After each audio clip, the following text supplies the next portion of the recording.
Welcome to the Behavioral Observations Podcast, stimulating talk for today's behavior analysts. Carola Scolari, bienvenida al Behavioral Observations Podcast. ¿Cómo estás? Bien, muy bien. Muchas gracias por invitarme. Un placer estar acá. Bueno, para mí es un gran placer. Varias razones para estar emocionado por este podcast. Vamos a hacer algo un tanto diferente. Ya esta serie en español ha tenido 4 episodios que han sido publicados. Este sería el 5º. Y lo que vamos a hacer es, vamos a hacer una especie de revisión de artículos, cosa que no hicimos en episodios anteriores. Eran conversaciones quizás con un tema específico, pero algo más abiertas. Y esta vez trataremos de mantener el hilo de ese artículo una vez que nos adentremos a digamos, la razón de este episodio. Pero también en los episodios anteriores hablé con personas que de cierta forma quizás había tenido algún tipo de interacción o me interesaba su trabajo. Algunos con quienes nunca había tenido una conversación antes de proponerles la idea del podcast. Y otros que quizás algunas conexiones y colaboraciones, pero contigo es diferente porque desde el 2020, desde épocas de pandemia nos conocimos y desde entonces hemos entrado en una muy linda amistad, pero también colegas en este campo, en esta profesión y colaboradores en varios aspectos de nuestra práctica. Entonces, para mí es especial tenerte a ti, Carola, en este episodio, y vamos a hablar de algo que sabemos que ambos apreciamos y valoramos. Hasta ahora, creo que de los 4 episodios que han salido, si no en todos, en la mayoría, he hecho alguna referencia a Patrick Fryman o ha relucido de alguna forma a partir de quienes estaban invitados en el podcast. Y yo creo que ya hay que me lo tengo que sacar del sistema un poquito y darle también la intención que merece el dedicarle un episodio completo a una de sus importantes contribuciones y sus más recientes publicaciones, este artículo de la perspectiva de las circunstancias. Pero siempre empezamos por hablar de nuestro invitado. Queremos conocer más de ti, Carola. Entiendo que tienes una experiencia internacional, competencias en varias disciplinas, una gran trayectoria. Entonces, si puedes ofrecerle a la audiencia un poquito de quién es Carola, te cedo la palabra. Voy a tratar de, como dijiste, somos amigos y trato de ser escueta porque yo puedo hablar todo el día. Yo soy psicóloga y soy analista de la conducta certificada. Estudié psicología en Argentina y durante la carrera surge un interés hacia, en ese momento se llamaba autismo, hoy trastorno del espectro autista. Creo que fue en el tercer año de la carrera, cuando teníamos clínica de niños, y ahí me empecé a meter un poco en el tema y en el tratamiento, digamos, del trastorno, y así es como en realidad llego al análisis conductual. Pero lo tocaba muy, muy poquito, muy de oído, y se dieron 2 cosas. Por un lado, que empecé a investigar afuera, entonces empecé a usar todas mis vacaciones como para ir a Estados Unidos a interiorizarme más con el tema. Me acuerdo de una conferencia de Mark Sandberg que preguntó de dónde venía cada uno, y todos venían de diferentes estados, y yo era la única extranjera, y se sorprendió como que alguien de Argentina había ido solamente para verlo a él. Y también se dio que en Argentina hubo una conferencia y vino a hablar un BCBA norteamericano que residía en Alemania, y me seguí interiorizando, y ahí es cuando, una vez terminada mi carrera de psicología, me conecto con Javier Virués de ABA España, y a través de él termino viajando a Estados Unidos para hacer la parte práctica, para que la gente entienda, cuando uno empieza a estudiar análisis conductual y se quiere convertir en un analista de la conducta certificado, hay ciertos requerimientos teóricos y prácticos. Las horas teóricas las hice a través de España y la parte práctica, que son 1.500 horas de supervisión, tuve la suerte de poder ir a trabajar al NEC, al New England Center for Children, en Boston, en Estados Unidos. Y fue una experiencia única, única. Lo que aprendí en esa, era una pasantía, era un internship. Y ahí, insisto, yo creo que me enamoré del análisis conductual. No solamente desde el punto práctico de ayudar a otras personas y ver lo efectivo que era el tratamiento, sino, como siempre dije, a mí me faltaba una pata en psicología, como que la explicación no me terminaba de cerrar. Era mucho de apuntar hacia lo que nos había pasado, pero nos quedábamos ahí, y como que el análisis conductual me dio esa mirada de practicidad, de efectividad. Esto es lo que pasó, hacia dónde vamos ahora, dónde estamos y qué queremos lograr. Y bueno, trabajé en Boston, después volví a Argentina, después volví a viajar a Estados Unidos, terminé trabajando para familias de manera privada, asesorando, digamos, a cómo armar un programa y entrenando terapeutas, y después me volvía. Eran programas cortos, digamos.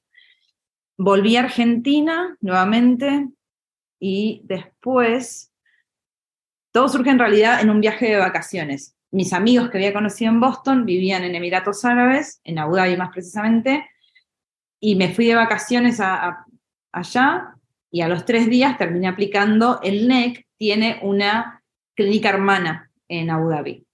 Y terminé aplicando y terminé quedando en un trabajo que la verdad es que no era la idea del viaje.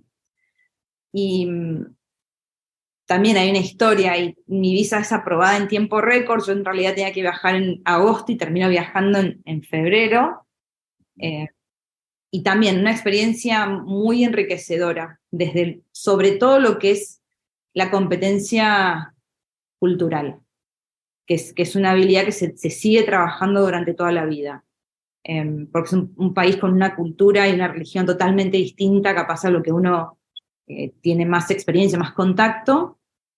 Y bueno, y también estar en otro tipo de clínica mucho más grande, que no tenía un programa residencial como tenía el de Boston. Entonces, insisto, una experiencia también muy enriquecedora.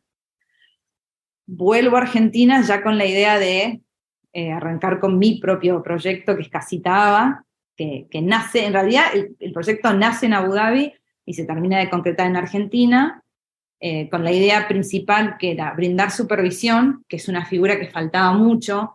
Eso fue lo que creo que fue la herramienta más importante que me dio el NEC, de no solamente estar rodeada de analistas de la conducta todo el tiempo, sino de la constante supervisión y de la constante revisión, ya sea de artículos científicos o de nuevas formas de pensar, muy abierto en ese sentido.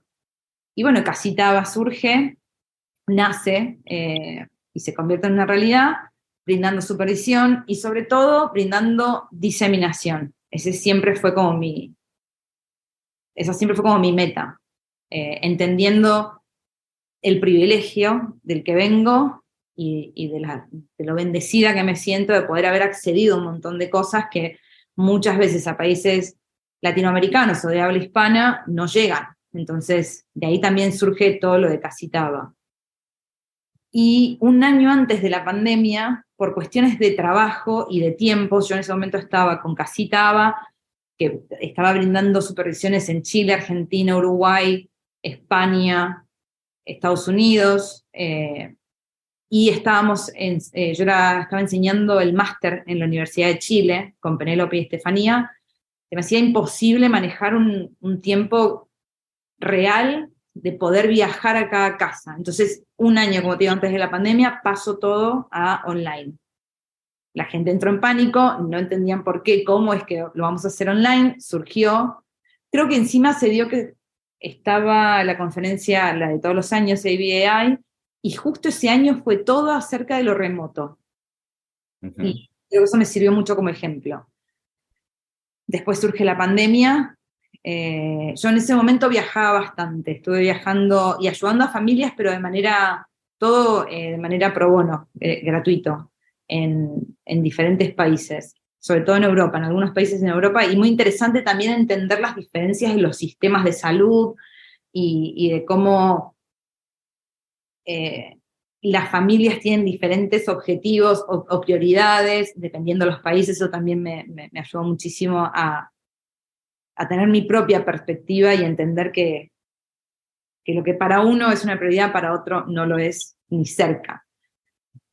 Y bueno, y en el medio de la pandemia, que fue una experiencia también enriquecedora y agotadora, trabajar muchísimas horas por día, tratando de sostener a la gente en un contexto, hablando de las circunstancias, en unas circunstancias que por lo menos para mí eran totalmente ajenas, desconocidas, de no saber, de incertidumbre, de cómo decirle a un papá o una mamá, o un director de un colegio, esto se va a terminar en algún momento, nadie sabía nada. Entonces creo que también fue una prueba para todos nosotros como analistas de la conducta. Yo siempre hacía el chiste que no puedo ir a buscar los apuntes de la facultad de cómo trabajar en pandemia. Nadie fue capaz de poder prever una situación como esta. Y en todo ese interín termino firmando un contrato para trabajar en donde me encuentro ahora. La gente dice siempre en lugares como raros. Estoy viviendo y trabajando en las Islas Caimán. Obviamente todo esto surge en el medio de la pandemia, así que mi viaje se atrasa, termino viajando en septiembre del 2020, y lo interesante también fue en la experiencia acá, es algo que es una idea que yo tenía hace un montón, que es la parte que yo veía que faltaba, que era la contención, que vos me vas a entender porque vos sos psicólogo, y no quiero hacer la diferencia, pero el psicólogo y analista de la conducta para mí tiene como una mirada distinta. De la contención a las familias, de la falta a veces de... Yo me acuerdo entrar a una casa un día y los papás estaban discutiendo, la mamá estaba llorando, el papá estaba muy angustiado también, y uno no puede entrar y decir, bueno, trabajaron en los objetivos de la semana, ¿cómo estuvo? Había todo un tema con una selectividad de comidas, y de ahí había surgido la discusión, y como que entendí la necesidad de brindar también a las familias esa contención y de entender muchas veces que el contexto es mucho más grande de lo que uno ve, y que no es solamente el programa educativo individualizado o el programa de manejo conductual, hay que tener una mirada más grande. Y entonces la empresa termina en algún punto cambiando y teniendo como la parte específica para que se entienda de lo que es el tratamiento a niños, adolescentes y adultos de ABA, y por otro lado lo que es el apoyo y el tratamiento psicológico a familias, tanto de manera individual como lo que es un sistema familiar. Súper. Y eso, y sigo trabajando en diseminar, como bien lo dijiste, fuimos parte, yo te agradezco infinitamente que me hayas invitado a ser parte del equipo que hizo la traducción de Esenciales para la Vida. Son esas experiencias que no solamente el hecho de poder brindar un servicio y de poder dar a la comunidad un recurso tan valioso como Esenciales para la Vida, pero de conocer más analistas de la conducta, de poder trabajar con Pat y con Troy, era como todo. Así que seguimos traduciendo, seguimos trabajando para diseminar. Wow. Increíble tienes que resumir tus experiencias y obviamente debe haber un hilo cronológico y dónde has estado. En sí mismo es bastante interesante los lugares donde has estado y algo las cosas que mencionaste, todas podrían ser, creo yo, un podcast, porque tuve que aguantarme las ganas de preguntarte más de estas experiencias a nivel cultural, del trabajo remoto, de los esfuerzos de diseminación, de lo que haces actualmente, de cómo movernos de trabajar y examinar, analizar a nivel individual, a considerar toda una familia, todo un sistema, toda una cultura. Todos ellos podrían ser un podcast. Y has mencionado, obviamente, la traducción. de Esenciales para la Vida, este currículo que en inglés se llama Essential for Living. Actualmente yo trabajo para Patrick McGreevy y Troy Fry, quienes fueron los autores de ese currículo, y tú fuiste una de las personas clave en la traducción, una de las primeras personas en ofrecer tus apoyos de estas personas de 10 países distintos que me ayudaron a hacer de esta traducción algo bastante representativo, y una de esas colaboraciones que tuvimos que, como dices tú, fue enriquecedor colaborar con un grupo diverso y conectar con otros, más allá de también ya haber entrado con el valor de diseminar información importante, y este currículo es un gran recurso para trabajar con personas con grandes desafíos en el desarrollo, y de hacerlo de la mano, o digamos con esa bendición o con ese apoyo de los autores mismos, quienes nos apoyan a también aumentar nuestras competencias cuando se trata de trabajar con este grupo de personas, con estas necesidades. Pero no es lo único que has traducido. El artículo del cual vamos a hablar hoy, te encargaste de traducirlo con el permiso del doctor Fryman. Y bueno, no, aprovecho para mencionar ABA Latinoamérica, que fue un grupo de profesionales que en algún punto también durante la pandemia se llegó a conformar de forma más formal. Yo entré a este grupo cuando tú ya estabas en él, junto con Estefanía Alarcón, que mencionaste, y otras personas, pero que hicimos un esfuerzo por diseminar para personas hispanohablantes información con respecto al análisis de conducta, tratar de promover estándares de prácticas basadas en la evidencia empírica de nuestra profesión, y hoy en día, pues, un grupo que de ahí surgieron muchas colaboraciones, ¿no? De tratar de tener un impacto en nuestros países en Latinoamérica. Y yo creo que has sido modesta en todo lo que has logrado hacer ya, sea con Casita ABA, sea con ABA Latinoamérica, sea por tus traducciones, sea por las cosas que tú misma has escrito, tus pensamientos, tus experiencias, y a quienes has supervisado en todos estos países. Entonces, increíble que la gente ahora conozca de ti a través de este podcast, quienes no conozcan ya de ti, y que sepan que eres un gran recurso y una persona a quien pueden acudir, que ofreces muchas experiencias. Ahora, hoy queríamos hablar del artículo de la perspectiva de las circunstancias, pero hay personas que vienen acá y no tienen suficiente contexto para saber de este autor, del doctor Patrick Fryman. Entonces te quería preguntar a ti, Carola, ¿quién es Patrick Fryman? No tienes que darme una biografía completa, las personas pueden buscar, pero por lo menos suficiente para darles contexto y para que también tengas la oportunidad de decir quién es Patrick Fryman y quién es para ti Patrick Fryman. Sí, que quede claro que yo digo Pat porque él quiere que le digan Pat, porque si me parece como que yo lo trato como si fuese un amigo. Pat Fryman hoy actualmente trabaja, es el director de Boys Town, es un analista de la conducta. Él, como dice, no está certificado, no lo necesita tampoco, es médico pediatra, y no voy a darles una descripción específica porque es algo que a él no le gusta tampoco, que digan estudió, tiene un máster, tiene un posgrado, tiene un doctorado. Él lo que termina llegando a Boys Town, que es una ciudad en Omaha, en Nebraska, a través de una entrevista laboral, y creo que se alinea con lo que él hace. Él, al ser médico pediatra y analista de la conducta, lo que hizo fue, digamos, subsanar un puente entre lo que es la medicina y lo que es la mirada psicológica sobre los problemas de salud, ya sea salud física y salud mental. Pero creo que él hace un aporte desde otra mirada que capaz en medicina no se veía tanto, y sobre todo en medicina pediátrica. Él trabaja mucho con niños y con adolescentes, es un gran orador, es un gran diseminador del análisis conductual y de la perspectiva de la circunstancia.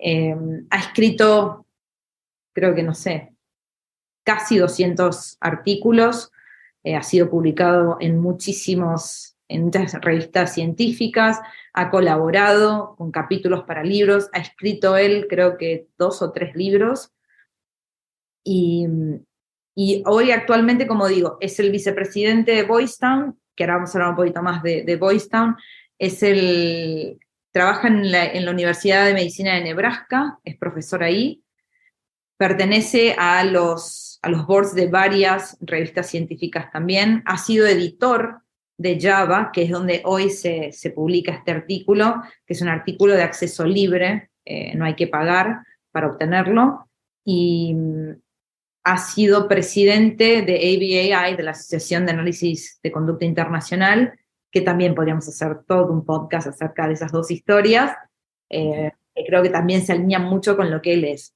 Él es básicamente un defensor de las características innatas que él considera que tenemos todos como seres humanos, y básicamente es la compasión.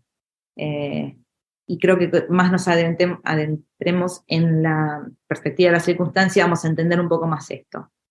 Pero él es un defensor del potencial de cada persona, de trabajar sobre eso y de poder ser la mejor versión para nosotros mismos y para la comunidad o en el mundo en el que estamos. Perfecto. No lo podría haber dicho mejor. Y entonces vamos a entrar de lleno a el tema de hoy. Entonces, este artículo fue escrito en el 2021 y se titula "No existe tal cosa como un niño malo, la perspectiva de la circunstancia de la conducta problemática". Uh-huh.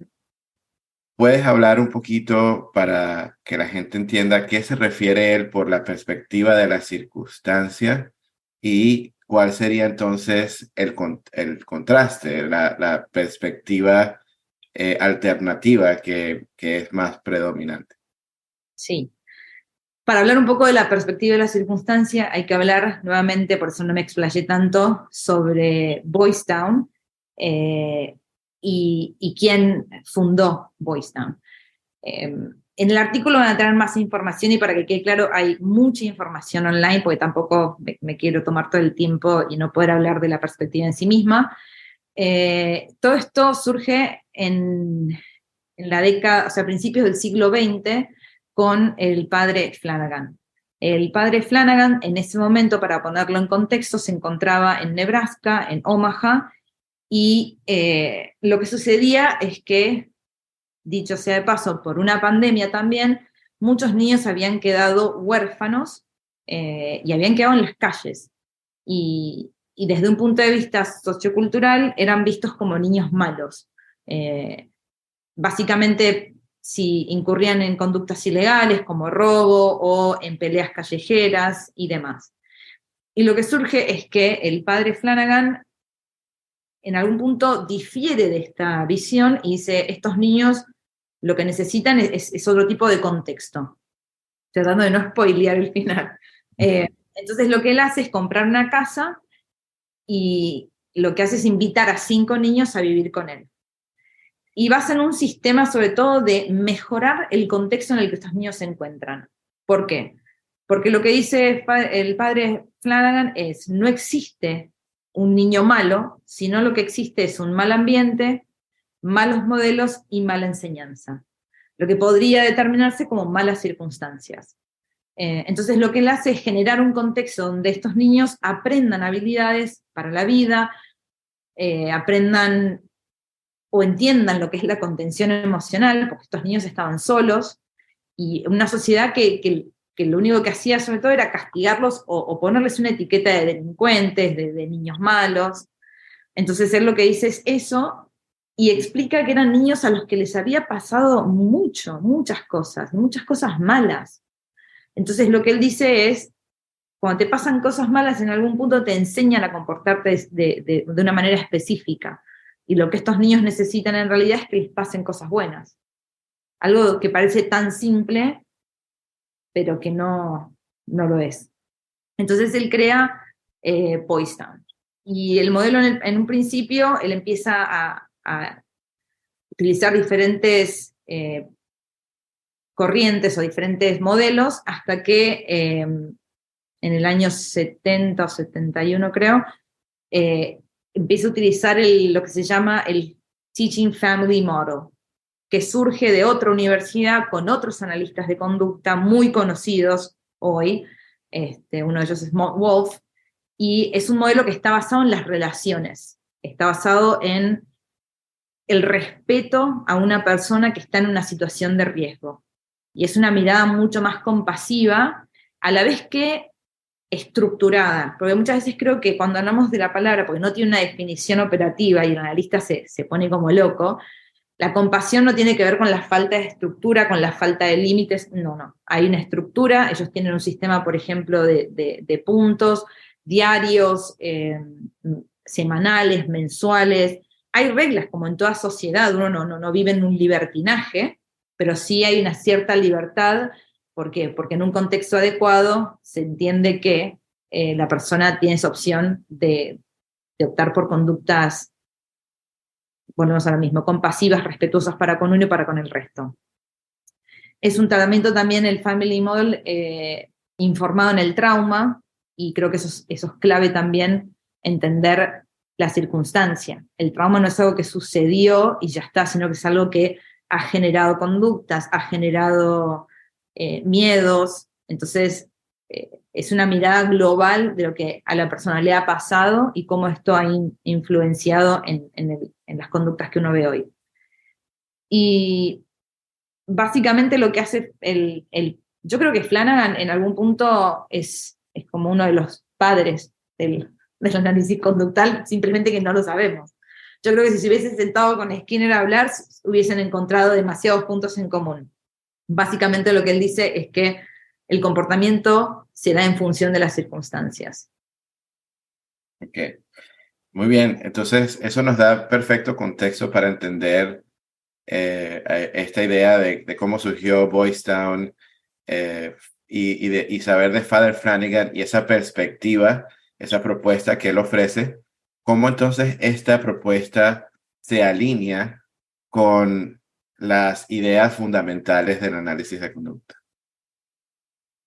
Básicamente se alinea en la idea fundacional que nosotros tenemos con analistas de la conducta, y es que el comportamiento está de alguna forma moldeado por las circunstancias. El comportamiento no viene de la nada. Entonces, creo que nos diferenciamos ahí, nos acercamos más a Flanagan y a la perspectiva de la circunstancia, en el sentido que no culpamos a la persona. Nosotros lo que entendemos es que la persona se comporta de cierta manera en base a las circunstancias de su vida, o sea, todo lo que le ha pasado a esa persona, porque también es una mirada más amplia, y acá, insisto, otro podcast que podemos hacer de lo que es la mirada de Gold Diamond acerca de la conducta, que no es lineal, no es, bueno, necesitaba esto, hice esto y esta es la consecuencia. No, hay toda una historia de vida. Y creo que la corriente psicológica actual, o en ese momento también, es más de centrarse en la persona y de culpar a la persona de lo que hizo. Y el analista de conducta lo que hace es tener una perspectiva más amplia en cuanto, volvemos a lo mismo, las contingencias que atravesó esa persona, cómo su conducta ha sido moldeada, y hoy nos encontramos con ese resultado, no de culpar simplemente, y que muchas veces pasa que vemos que se utilizan constructos para culpabilizar al sujeto que comete el acto. Entonces yo digo siempre, y pasa mucho en nuestro ámbito cuando dicen un niño es manipulador o un niño es agresivo. El niño no es agresivo, el niño se comporta de manera agresiva.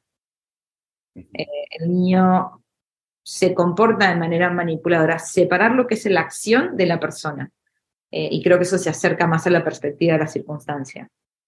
Ok, perfecto. Y era bueno que entráramos a hacer ese contraste entre la perspectiva de la culpa y la perspectiva de las circunstancias. Esta es la propuesta, ¿no? La perspectiva de las circunstancias. Hasta ahora quienes han escuchado, a partir de su formación como analistas de conducta o a partir de esta introducción al padre Flanagan y a esta historia, verán, y puede que sea coherente para ellos y tenga sentido que veamos o consideremos por lo menos cómo las circunstancias van moldeando conductas y cómo eso también separa de atribuir las problemáticas en particular a la persona, sino entender que es influenciado por las circunstancias que han tenido y sobre todo si hay unas personas que han tenido unas experiencias bastante negativas, ambientes pobres y mala enseñanza, van a desarrollar conductas riesgosas o ilegales o perjudiciales. Y este era el caso en ese contexto en el que Flanagan trajo a niños que estaban vagando por las calles, estaban sin hogar y que lo primero que uno pensaría con la perspectiva de la culpa es que son sucios, son peligrosos, son etcétera, etcétera. Puedes seguir la lista y de nuevo, no con esa separación de que se comportan de X o Y manera, sino que ellos son eso. Y la perspectiva de las circunstancias te permite entonces también buscar soluciones, ¿no? Cambiando las circunstancias cambiarían las conductas y tú puedes llevarlos a tener una mejor vida y precisamente eso fue lo que logró el padre Flanagan y lo que hizo con estos 5 niños terminó creciendo en un programa a nivel nacional y ya uno de los programas más reconocidos en términos de los apoyos que le dan a estos niños y adolescentes que por conductas ya criminales, o sea, o digamos, consecuencias criminales o por estar sin hogar o estar al riesgo de perder algunas de estas oportunidades de participar en la sociedad, pueden recibir tratamiento con este modelo de enseñanza dentro de una familia que ofrece la estructura de la cual tú hablabas, ¿no? Entonces, hablando del alineamiento con el análisis de conducta, vemos que las personas que son, digamos, hablaste de varias corrientes ya, Walt Diamond, mencionamos brevemente a Skinner, muchas personas que se capacitan hoy en día tienen esta perspectiva skinneriana y en el artículo se refiere bastante explícitamente Freiman a como Skinner, también como contemporáneo más o menos de Flanagan, también fue reconocido por ofrecer un modelo que permitía también entender la conducta humana en función de sus circunstancias. Y que hoy en día pues tú y yo estamos aquí en esta profesión que mantiene y que nos une a todos, independiente de nuestra corriente, por esta idea de la perspectiva de las circunstancias. Y hoy en día todavía si nos metemos un poco a hablar de cómo se practica en la psicología más tradicional, esas corrientes más tradicionales de la psicología, en algunos casos forman modelos conceptuales que utilizan constructos organísmicos para explicar la conducta, y es algo quizás en los que fundamentalmente el análisis de conducta tiene una perspectiva algo distinta. Entonces, uno de los conceptos, por ejemplo, en los que se habla en la psicología son errores de atribución fundamentales, ¿no? Y podrías entonces hablar un poco de esta comparación, ya no del alineamiento de la perspectiva de las circunstancias dentro de el análisis de conducta y para lo que empezó el padre Flanagan, sino también, bueno, pensemos también en comparar con otras corrientes psicológicas. Sí. El error de atribución fundamental, lo que básicamente en español simple dice es, cuando yo me comporto de cierta manera, utilizo las circunstancias para explicar mi comportamiento. Y cuando otros se comportan de cierta manera, solamente lo atribuyo a la persona. Entonces, si yo hago algo que a vos te duele o te molesta, yo te puedo explicar, bueno, lo que pasa es que vos no entendés, yo ese día me levanté, llegué tarde al trabajo, me regañó mi jefe, o no sé, me caí por las escaleras, me torcí el tobillo. Cualquier explicación es justificativo de mi conducta. Y cuando otra persona se comporta, y generalmente se comporta de manera que yo encuentro molesta o aversiva, lo que hacemos es, como ves, decís, atribuirlo a un constructo organísmico. Entonces, ya sea una cuestión de carácter o de personalidad, son vagos, es muy, o vagas, para no entrar solamente en el masculino, en la moralidad, son malos, o en la psique, están locos. Entonces siempre hay como una explicación que no nos da mucha más información que esa, es una etiqueta que describe de alguna manera un defecto en la personalidad, en la persona, no en la personalidad es una parte. Entonces, en algún punto termina como culpando de sus acciones a la persona y te da como ese espacio de poder castigar esa conducta. Y no solamente es una falacia desde la cual no deberíamos partir, sino que además también en algún punto permite o justifica un tratamiento aversivo de esa persona. ¿Por qué? Por utilizar una perspectiva de la culpa. Y como que en algún punto habilita este maltrato o este destrato. Entonces, a enseñarle un merecido, o a castigarlos, o a reivindicar a la víctima, o a hacer justicia. Y vuelvo a insistir, para que quede claro, uno no está hablando del sistema legal. Que el sistema legal tenga pautas punitivas para ciertos actos es otra cosa. Lo que uno está hablando es de la sociedad, de nuestro comportamiento como desde la parte más social. Y también en algún punto como que terminamos utilizando esas etiquetas o esos constructos como descripciones y como explicación, lo cual nos lleva a otro sesgo, que es el sesgo del razonamiento circular. Entonces, y ha pasado mucho, capaz para nosotros llegar a un colegio y te dicen, no, bueno, es un manipulador, descripción del niño, de la niña, o el niñe. ¿Por qué entonces lo hace? Y porque está manipulando. Entonces uno se queda en ese círculo que ni la explicación ni la descripción nos van a dar ningún punto de partida, simplemente es una palabra, no tiene más que eso. Y la perspectiva de la circunstancia lo que hace es ofrecer una postura más humana, más compasiva, de entender de dónde viene esa conducta, por qué está sucediendo. Yo siempre digo lo mismo, si supieras mis circunstancias, ¿serías más compasivo conmigo? Y si yo te explico cómo soy. Pero bueno, en la sociedad también somos bastante no, bueno, pasa que yo tengo TOC, ¿no? Porque yo soy. No, nos comportamos de cierta manera, la gente no es como se comporta.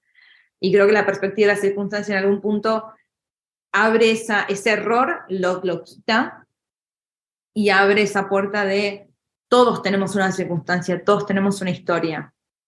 Uh-huh.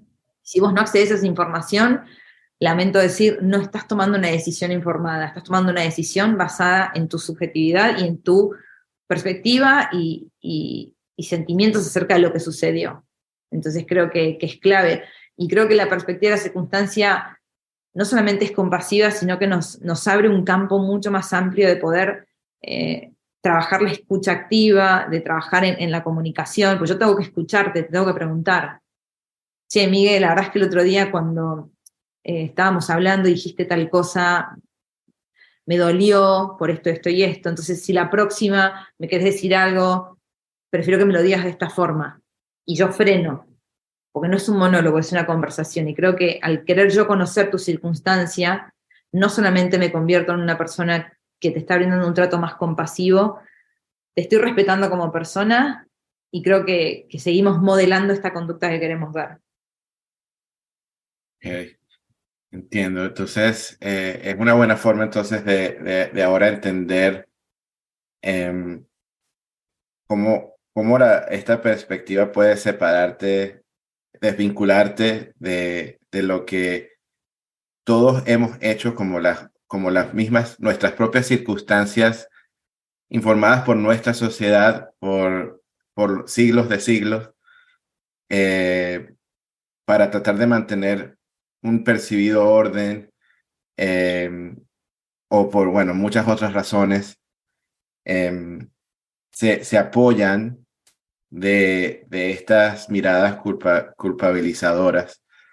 Y bueno, entonces esta propuesta termina siendo algo relativamente nuevo y que entonces también nosotros estamos luchando, si queremos diseminar este enfoque, con una historia de mucho tiempo. Y mencionaste también eh, que sistemas legales, por ejemplo. Entonces, no solamente es ideas y formas de operar en nuestra sociedad que tienen mucho, mucho tiempo, mucha historia, sino que entonces todas nuestras infraestructuras y sistemas están construidas para que eso se mantenga. Entonces, ahora hablabas mucho a nivel personal, moral, conceptual, pero si hacemos como una mirada más global hacia estos sistemas, hay algo que puedas ofrecer, pensamientos de cómo nuestros sistemas a nivel de sociedad permiten que la mirada de la culpa se mantenga. Y como buenos analistas de conducta tenemos que hablar de los efectos reforzantes de la culpa.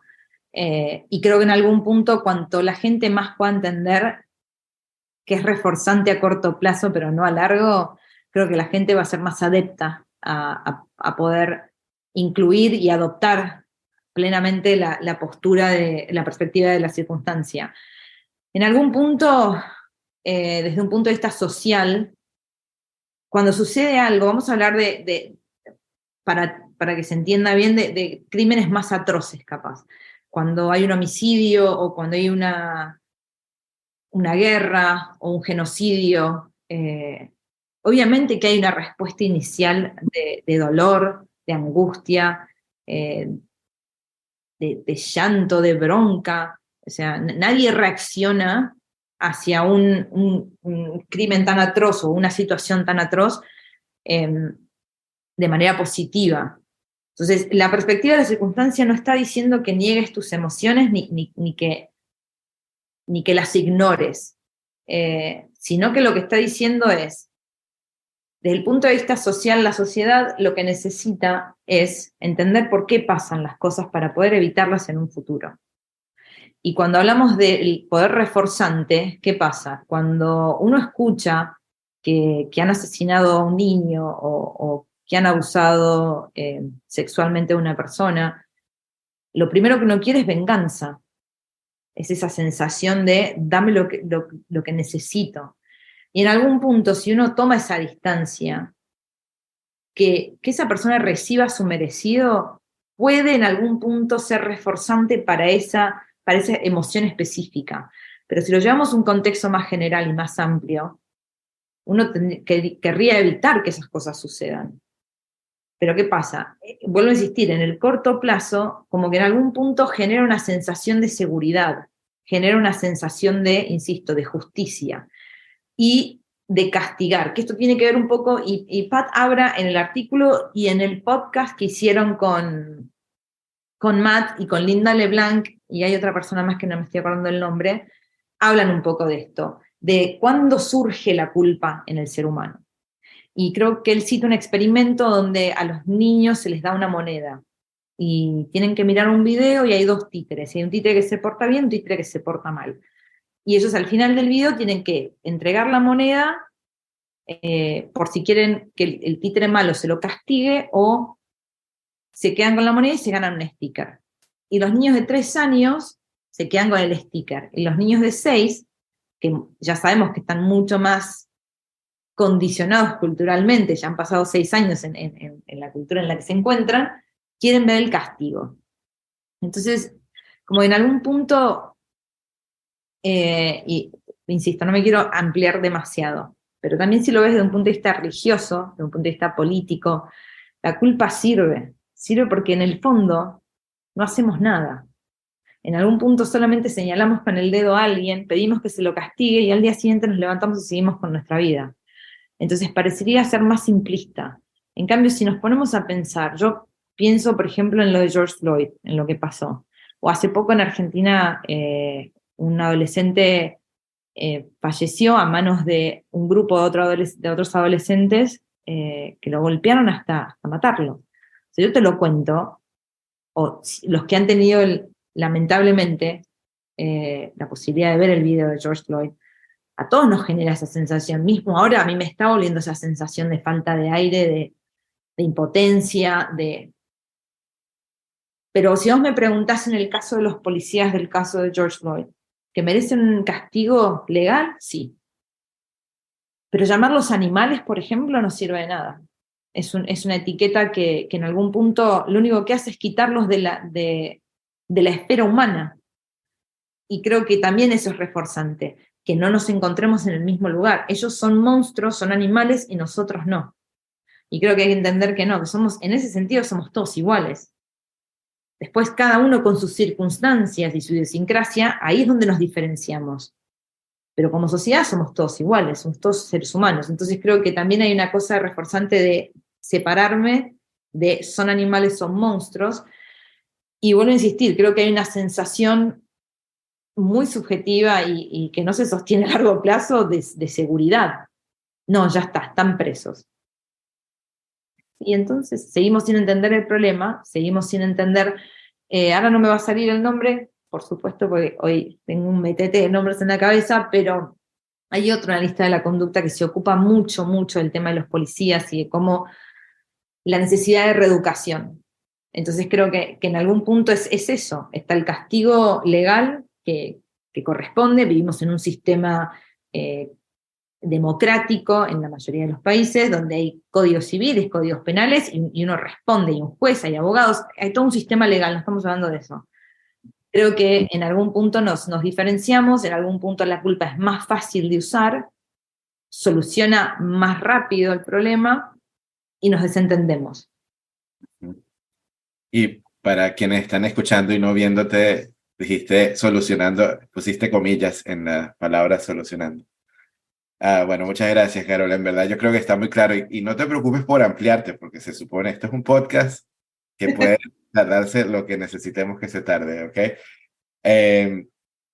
Ahora, pasando a la siguiente sección de este artículo, se habla de algunos beneficios que ha traído la perspectiva de las circunstancias. Y cito algo que me gustó de esas pequeñas oraciones que se quedan contigo, que dice que la perspectiva de las circunstancias es relativamente suave sobre la persona, es decir, una perspectiva compasiva, y relativamente dura con el problema, es decir, el comportamiento problemático que se debe cambiar. Entonces, hablando de tratar de abordar problemas conductuales, tipos de problemáticas que han sido limitantes o perjudiciales para algunas personas con diferentes diagnósticos o con diferentes necesidades. ¿Podrías hablar un poco de estos resultados y estos beneficios que ya ha dado la perspectiva?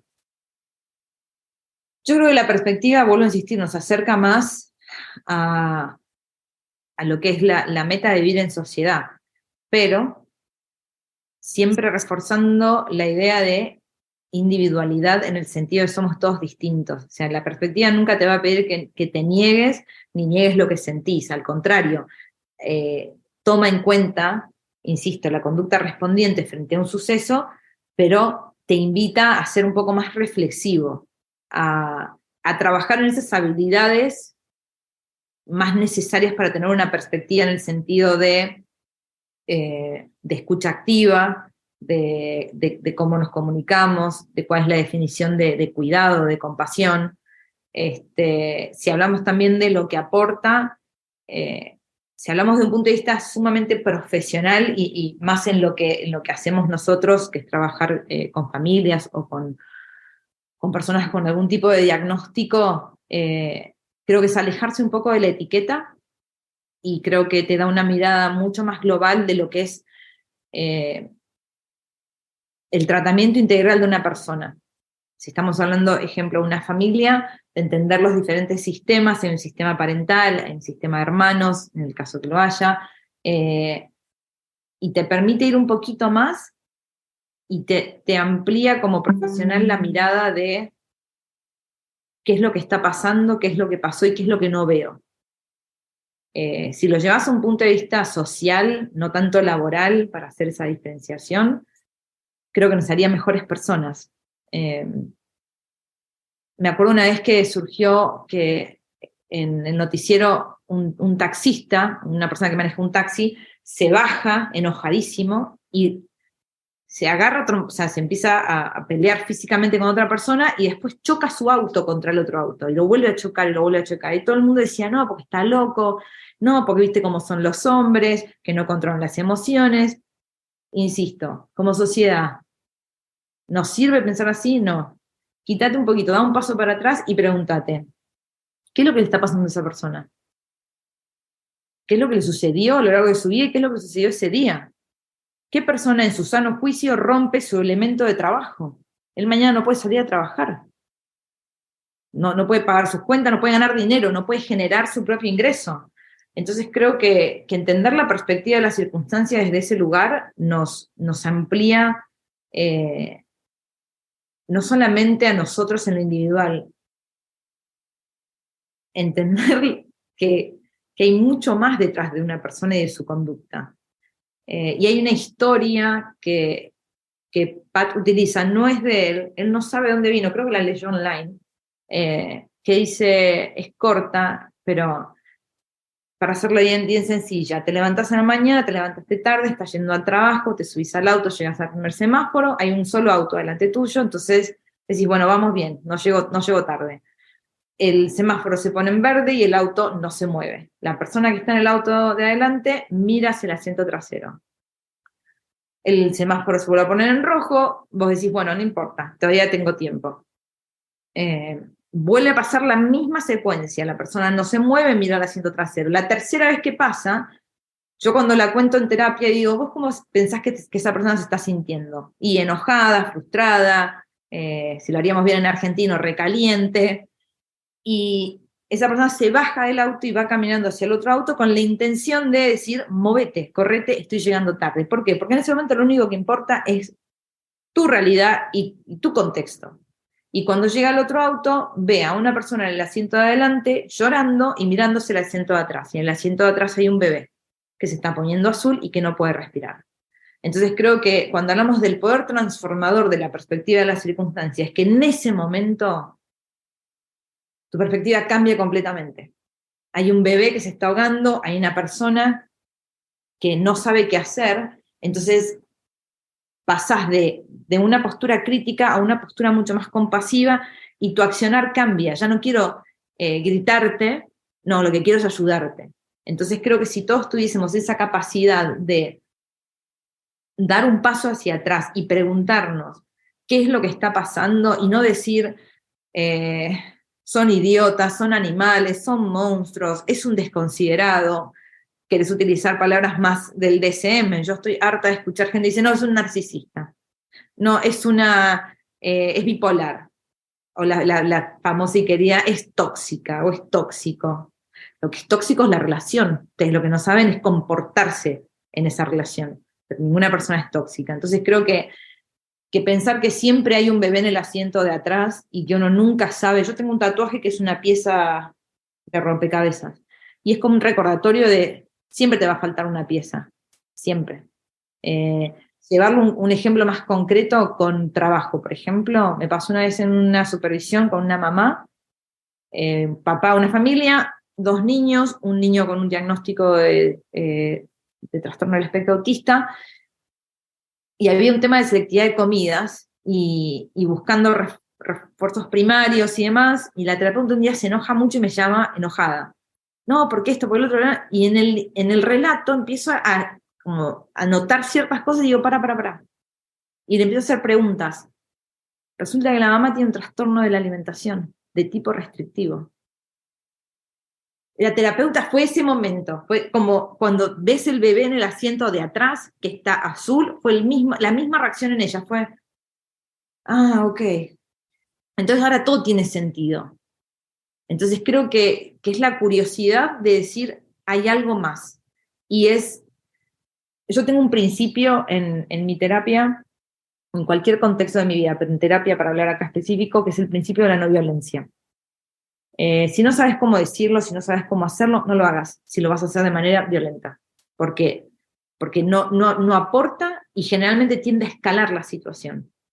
Y el principio de la no violencia es un principio activo, no es la ausencia de un comportamiento, no, es la presencia de querer accionar de manera responsable, intencional, compasiva.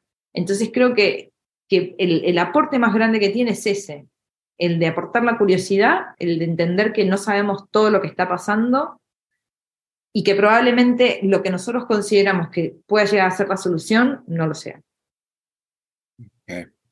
Entonces, si esta perspectiva tiene tanto sentido y creo que todos estaríamos de acuerdo que queremos ser más compasivos y que queremos ser menos culpabilizadores, ¿por qué hay tan pocas personas que adoptan esta perspectiva, que la utilizan en su día a día? ¿Por qué no es la actitud que predomina en nuestra sociedad? Primero porque la perspectiva de la culpa tiene muchísimos más años, mismo no por volverse religioso, pero mismo si vas a las primeras historias, siempre hay un tema de castigo, de la guillotina, de ojo por ojo, diente por diente, y hay una perspectiva, vuelvo a insistir, yo no soy una persona religiosa, soy una persona espiritual, pero mismo si lo utilizás a Jesús como ejemplo, él mismo dice, perdónalos porque no saben lo que están haciendo. Entonces, creo que en algún punto siempre primó la perspectiva de la culpa. Vuelvo a insistir, es más fácil de llevar a cabo. El sistema, como siempre decimos, el sistema no está roto, el sistema fue construido de esta forma y nos sirve para controlar más a la gente. En algún punto también, como decíamos, satisface una necesidad de justicia, de darle su merecido, de separar ellos y nosotros, que hoy también vivimos mucho en esas polaridades. Y desde como insisto, lo político sirve, siempre el gobierno anterior es el culpable de todo. Mismo con la pandemia, todo el mundo culpa a la pandemia. La pandemia fue un contexto que puso en primer plano un montón de cuestiones que ya venían desde hace años. Por ejemplo, el descuido de la salud mental, lo roto que está el sistema de salud mental. Entonces creo que es más fácil, y en algún punto, si uno también entiende la circunstancia de las personas en la sociedad, y no todos nos queremos levantar y tener un debate filosófico a las 7 de la mañana de cómo podemos cambiar nuestra conducta y cómo podemos ser más compasivos. Entonces, creo que en lo que es la respuesta, la otra es más económica. Ya, ok. En el artículo hablan, como dices, que es más fácil y que puede ser más atractivo o reforzante también el utilizar esta perspectiva de la culpa. Hablan también de que en algunos casos permite a los culpables evitar ser culpados, cerca de lo que mencionabas de estos errores de atribución, y que a algunos le da un sentimiento de superioridad moral, ¿no? El que poder decir, bueno, él se porta mal, yo me porto bien, y separar, ¿no? Esta separación. Como también decías, a veces apaciguar ese deseo de justicia de la comunidad y esa relativa seguridad, ¿no? Como hablabas cuando en el ejemplo de George Floyd, no es que estés en desacuerdo que haya consecuencias legales para este policía, pero la explicación de la conducta de este policía es lo que puede cambiar. Incluso para actos tan atroces y horribles, uno podría pensar en que hubo circunstancias que llevaron a un historial de conductas reforzadas y actitudes que llevaron a este policía finalmente a hacer este acto atroz. Y bueno, en términos sociales, culturales, hoy en día, pues todavía hay mucho control a Sí, nivel social, culpar públicamente, formalmente a personas como forma de orden a nivel de sociedad. ¿Sí qué ibas a decir? Perdón. sí, te da una sensación como de control de lo que debería ser. Seguimos siempre en ese status quo que es como, es así, va en contra. Y yo digo, no es así. Y ahí volvemos con Skinner. Uno tiene que cambiar y estar listo para cambiar nuevamente. ¿Por qué? Porque las circunstancias hacen al todo. Yo te digo, maté a alguien. Lo primero que la gente va a pensar, si desde una perspectiva de la culpa, es, bueno, hay que condenarla.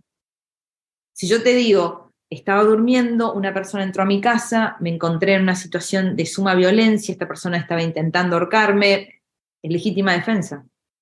Uh-huh. Y es más, en el artículo no aparece, pero sí está en el manuscrito, que era mucho más extenso. Él cita que en algún lado lo debo tener, así que después te lo paso. Él cita una abogada norteamericana que lo que se dedicó, y se dedica todavía, es a darle al jurado. Nosotros sabemos que en Estados Unidos los juicios tienen un jurado compuesto de civiles, de personas que no pertenecen al sistema jurídico. Y ella les explica la vida de las personas, lo que han sufrido. Otro ejemplo, cuando Charles Manson fue condenado, y su grupo es el séquito de personas, todos era como, bien, no. ¿Por qué? Porque fue atroz lo que hicieron. No, o sea, Charles Manson es el autor intelectual de un crimen atroz. O sea, mataron a una mujer embarazada de 8 meses. O sea, si uno lo piensa, se te hiela la sangre. Y yo no quiero decir, no, bueno, dejarlos que salgan caminando. No. Pero la pregunta del millón es, ¿nos ayuda a pensar que Charles Manson es un monstruo? ¿O está poseído por el diablo? Lo que vos quieras ponerle. O entender que, y eso es algo clave, entender una conducta no significa justificarla. Son dos cosas totalmente distintas.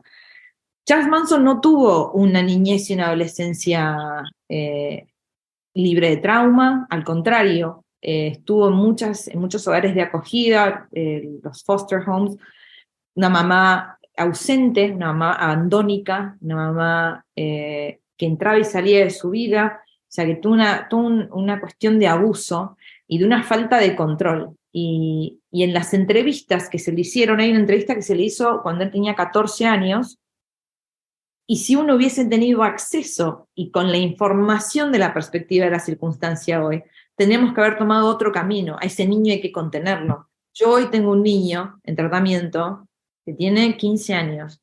Yo cada vez que entra me dan ganas de abrazarlo y decirle, a mí me importás, vos para mí sos alguien. Si vos no venís a sesión, a mí me falta algo y me quedo con una sensación de, ¿estará bien? ¿Necesitará algo?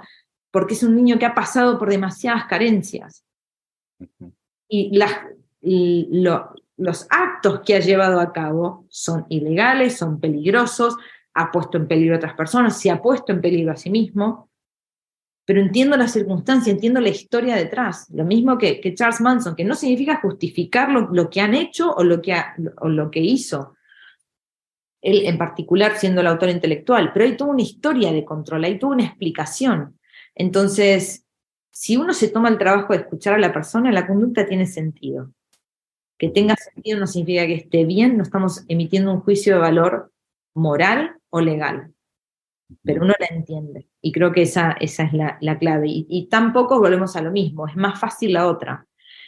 También en el artículo hablan de un componente evolutivo, que son las amenazas que nosotros, digamos, desde un punto de vista filogénico fuimos como heredando. Entonces siempre estamos buscando la diferencia, la amenaza, siempre desde ese lugar de la amígdala en alerta. Y creo que en algún punto entender que el mundo ha cambiado y que esas predisposiciones todavía están, pero que nosotros no estamos enfrentados a los mismos peligros. Entonces volvemos a lo mismo antes. Esas respuestas que se activan en cuanto a supervivencia de qué es lo que me puede pasar, y volvemos a lo mismo, ese sentimiento de estar a salvo, no suelen ser específicas para la salud y el bienestar, sino que en realidad tienen que ver más con esto del deber ser, de lo que yo considero que es correcto. Y creo que ahí está otro tema. Lo correcto, incorrecto, apropiado, inapropiado. Por eso Sí, las conductas son disruptivas. ¿Disruptivas para quién? Para la sociedad, para la persona le sirven. Y es la única forma que tiene de comportarse. Lo que pasa es que cuando uno lo lleva al extremo es más fácil de entender. Yo te digo, vos te pensás que un niño o un adolescente o un adulto se levanta a la mañana y dice, hoy me voy a pegar la cabeza contra la pared 14 veces. Yo creo que la voy a pasar bomba. No. Pero cuando lo llevo al extremo es más fácil de entenderlo. Cuando lo llevo a un ejemplo más concreto, y más concreto no, más simple, diríamos, como una persona que es irrespetuosa o se comporta de una manera irrespetuosa. Yo también cometo el error de decir sí. o más complejo de entender. Interesante como este componente evolutivo es algo también a lo que podemos ir para tratar de explicar como seres humanos ya a nivel generacional. Hemos hecho para construir una civilización que todavía se apoya bastante de la culpa, ¿no? De la perspectiva de la culpa. Y sí, que lo que exponen en el artículo, y más sabrán quienes estudian esto propiamente, los seres humanos evolucionaron para sobrevivir y el detectar amenazas mucho tiempo atrás, les permitía detectar la amenaza y después actuar de manera que pudieran protegerse de esas amenazas, ¿no? Y actuar para sobrevivir. Y que después la evolución sucedió como a una forma la civilización de una forma muy rápida y que por muchos años ya no hemos tenido estas amenazas. Entonces, como tú sugieres, las amenazas se encuentran más en las diferencias de ideas. Eh, y eso es interesante, ¿no? Y el sufrimiento humano hoy en día tiene mucho que ver con cosas que en las que nos enfrascamos nosotros mismos. Y también la perspectiva de las circunstancias, las explicaciones y reglas que nosotros generamos y todas estas cosas, pues hay que cambiarlas, pero no a través de ese pensamiento circular del que hablaba, sino tratar de entender, bueno, que a nivel más relación circunstancias con esas ideas, con esos pensamientos, con esas problemáticas, a nivel más funcional, ¿qué podemos hacer entonces para llegar a una solución? Y bueno, parte de, por ejemplo, de las cosas de las que habla Freiman y trata de hacer en términos de unidad de nuestra profesión, y yo creo que ese tema se toca más adelante en el artículo, es, bueno, para que nos unamos, empecemos por compartir esta perspectiva y mantenerla en nuestra práctica, de tal forma que a nuestros compañeros no se les aísle cuando sus ideas sean algo diferentes y recuerden que tienen cosas en común, empezando por esa perspectiva de las circunstancias y que dentro de esa misma unidad podría haber un mayor impacto en nuestro mensaje general para la sociedad cuando queremos establecernos como una profesión o queremos establecer el impacto que nosotros podemos hacer en conjunto. Pero bueno, trataré de no irme por esa tangente y creo que es el siguiente tema, después de este tema evolutivo. El artículo habla de nuestra propia conducta como promotores de la perspectiva de las circunstancias. Cómo nosotros mismos somos un obstáculo para la difusión y la adopción de esta perspectiva. ¿Puedes hablar un poco de eso? Sí. En principio, como promotores de la perspectiva de la circunstancia o del análisis conductual, es cómo nosotros nos manejamos. Nosotros creo que pensamos que la perspectiva de la circunstancia o análisis conductual es como una valijita que uno lleva y abre específicamente en ciertos momentos. Y no es así. Muchas veces nos hemos encontrado con gente que opina de manera distinta, que son de otras corrientes psicológicas o de otros ámbitos clínicos, y como no opinan de la misma forma que nosotros, son ignorantes, son idiotas, son esto, son lo otro. Volvemos a lo mismo, una etiqueta y volvemos al error de atribución fundamental. En cambio, tratar de entender las circunstancias, desde dónde viene esa... Porque si hubiese sido mi circunstancia no haber conocido el análisis conductual, yo pensaría de otra forma totalmente distinta, porque el análisis conductual no se me fue presentado durante la carrera, no formó parte de mis contingencias. Entonces, por un lado es, como promotores, entender que no nos comportamos como puros analistas de la conducta. También cuando hablamos de los pacientes o de las familias, y utilizamos estos constructos de es irresponsable, es vago, no, estos papás no están comprometidos. Yo digo, ¿comprometido con qué? O sea, en vez de ver en uno mismo qué es lo que está pasando, cuál es la circunstancia y cómo puedo yo aportar desde esa postura, es decir, contame más, a ver, ¿y cuál es tu opinión? Yo siempre digo que tuve el placer de trabajar con gente de tantas áreas distintas, y cuando cuento que en uno de los últimos equipos de trabajo que tuve de supervisión, teníamos un psicoanalista, y era como, oh, el diablo en el... No, al contrario. Tanto él como yo nos hemos nutrido de nuestra experiencia. Y creo que en algún punto burlarse o desestimar el trabajo de otros, se ve mucho online esto, de no, porque ellos piensan o tal. Es como encontrar la similitud en vez de la diferencia. Porque en el fondo siempre están. En algún punto lo vas a encontrar. Si vos sos lo suficientemente capaz de entender el análisis conductual y poder utilizar ese lenguaje para traducir lo que el otro está diciendo, en algún punto lo podés solucionar. Y vuelvo a insistir, después él habla un poco de lo que son los consejos, digamos, que nos puede dar, pero no corregir al otro en el uso del lenguaje. Vuelvo a insistir, si uno va con una postura de curiosidad en vez de juzgar, en entender la contingencia en vez de criticar.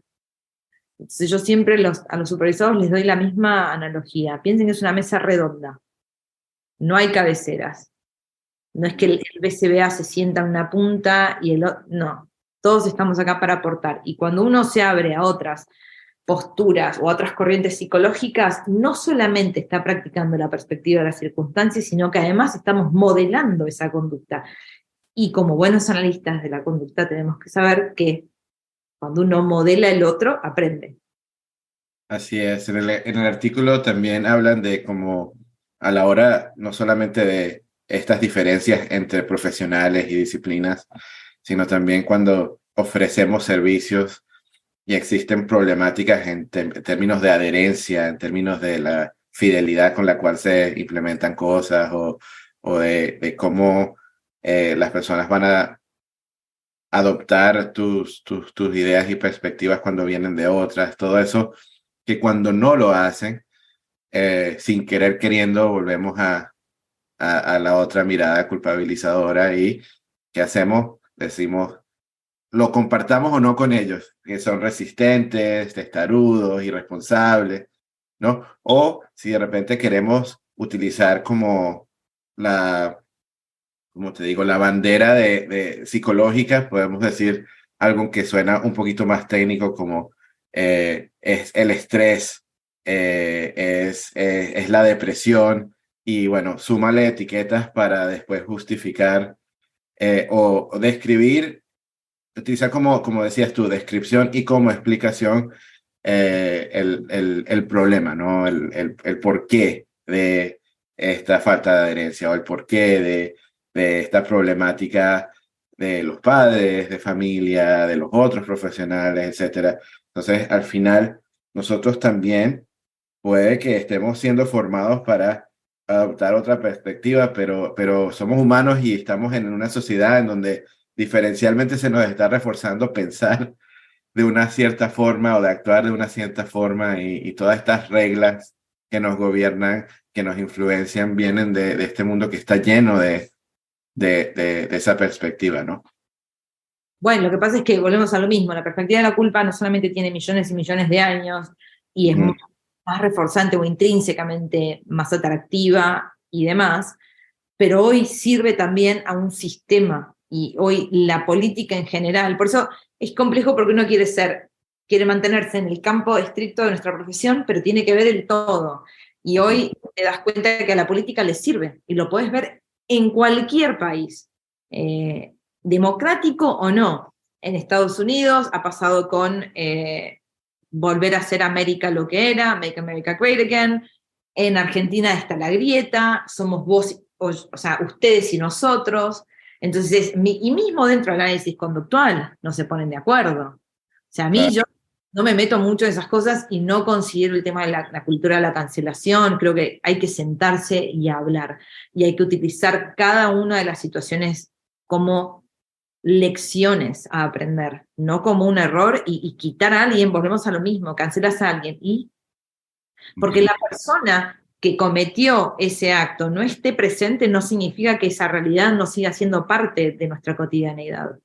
Entonces, es toda esta cultura insisto, ustedes y nosotros, en cambio de decir, qué interesante lo que decís. Es una cuestión de ego también, y de yo me las sé todas, y de vos estás equivocado. De nuevo, ese es otro podcast. Si nos fuésemos a ir a analizar la cultura de cancelación, los temas de redes sociales. Interesante que lo fuésemos a atar también a la perspectiva de las circunstancias y un análisis, quizás separándonos de cómo nos sentimos propiamente, porque creo que todos hoy en día estamos influenciados por redes sociales, influenciados por las consecuencias, contingencias directas de temas, cancelación, etcétera, cómo eso puede que haya seleccionado ciertas conductas y otras. Pero para quedarnos entonces aquí y seguir pasando por el artículo, el siguiente punto que se describe como obstáculo es el lenguaje analítico conductual. Entonces, a ver, háblanos un poco de cómo el lenguaje que utilizamos presenta un obstáculo. Sí, acá no solamente Pat, hay varios autores, varios analistas de la conducta que hablan del tema de la posibilidad, de la necesidad de ser bilingüe, de la necesidad de poder entender tu propio contexto, porque cuando yo hablo, si vos y yo nos ponemos a hablar específicamente de, no sé, de lenguaje, la conducta verbal, obviamente que vamos a utilizar palabras mucho más específicas si estamos vos y yo hablando desde un punto de vista teórico. Vamos a utilizar tacto, mando, autocrítico, etc. Ahora, si yo estoy hablándole a un padre acerca de la conducta verbal de su hijo o de su hija, no me voy a poner a hablar en ese lenguaje, porque la idea es que la persona lo entienda y que sea simple, que sea cotidiano el lenguaje, porque si yo te voy a hablar, y vuelvo a insistir, de la capacidad reforzante que tienen los refuerzos primarios en contra de los refuerzos secundarios, porque si yo te explico, la gente se pierde, la gente no le interesa. Entonces creo que la posibilidad de ser bilingües y entender el contexto en el que nos encontramos es clave. También encontrar las similitudes, porque muchos hablamos, y vuelvo a lo mismo, cuando yo trabajo con profesionales que son psicoanalíticos, yo lo que hago es escuchar y decir, lo que está diciendo es esto. Entonces está usando otra palabra. Entonces encontrar, vuelvo, las similitudes. Y otra cosa es no corregir. Nos la pasamos corrigiendo, ya sé, desde el ego de, vos te estás refiriendo a, no sé, los schedules de reforzamiento y yo tipo, sí, es lo que acabo de explicar, le pusiste un título tipo profesional o técnico, teórico. O cuando decimos, no, eso técnicamente no es castigo, porque para que haya castigo la conducta tiene que disminuir. No estás hablando de castigo, tomate el trabajo de decir, ok, esto es lo que no entendió, ¿cómo se lo explico de manera más práctica? Correcto, sí. En el artículo, aquí cito, dice, el problema se agrava porque al peligro de incomprensión se suma ahora la posibilidad de que se rechace el lenguaje técnico y se prefiera la expresión coloquial, especialmente cuando la conversación versa sobre la propia conducta o la de los seres queridos. ¿Ok? Entonces, ese es el tema que específicamente cuando hablamos de conducta humana, hay miles y miles de opiniones y actitudes alrededor de cómo explicar algún tipo de problemática. Y entonces nosotros estamos compitiendo con todas esas em, formas de pensar coloquiales y que muchas de ellas se manejan más fácilmente, tienen mayores atractivos quizás, y que entonces estas personas ya han adoptado parte de estas explicaciones y nosotros venimos compitiendo con un lenguaje que es vago, nuevo, técnico, confuso, eh, y que bueno, que sea que confunda con temas coloquiales como castigo, o sea, que vaya a presentar nuevas terminologías que ellos nunca han escuchado.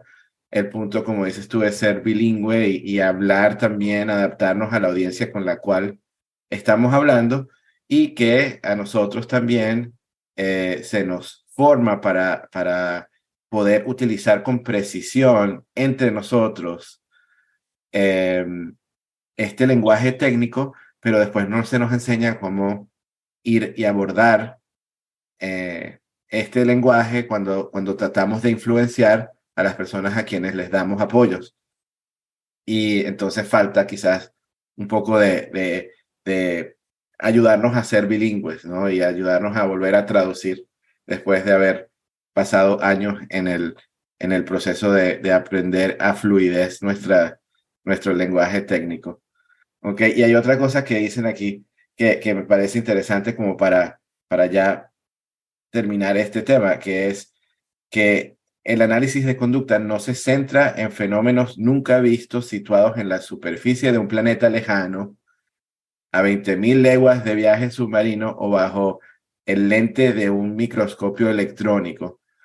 Si el análisis de conducta se centrara en estos fenómenos, se le concederían los derechos de denominación y el privilegio de hablar de ellos con los términos que quisieran. Entonces, ahí, de nuevo, ya hace este problema que no van a ver como una convergencia de lenguajes para hablar de lo mismo y puede esto traer una gran dificultad y para ser compasivo con nosotros mismos analistas de conducta. Por esta misma razón no es fácil porque tenemos que hablar múltiples idiomas y adaptarnos y aprender un idioma rápidamente dependiendo en qué cultura esté, con qué grupo, yéndose de científicos a no científicos, etcétera. Incluso formalmente, como tú y yo estamos hablando español, cuando nos formamos en Estados Unidos en gran parte, ¿no? Cuando se trata específicamente del análisis de conducta. Entonces ahora tenemos que aprender muchos otros lenguajes solo a partir del hecho de hablar español e inglés.